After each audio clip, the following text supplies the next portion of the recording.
ছবি তোমাদের করে আমার মা আমাদের কি রাঁধছে। এটা তো আমার রুম না ভাই, এটা আমার মায়ের রুম। যাই হোক, তো ফার্স্টে আমরা দুপুরের লাঞ্চটা করি। আমরা একটু আগে আমার ভাই আমার কাজিন যারা যারা ছিল সবাই মিলে চিপস পার্টি করেছিলাম।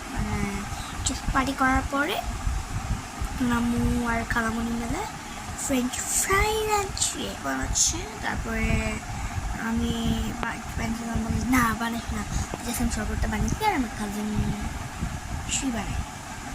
আমার বড় বড় কিছু বানিয়েছেন আমি বানাই, ভালো লাগে। আর আমার কাজিন অনেক বেশি খাবার খায়। তোমরা বলো আমার ফেস দেখছো তোমরা আমার ফ্ল্যাশ ফ্ল্যাশ পরে আমাকে এটা বেশি মোটা লাগতেছে।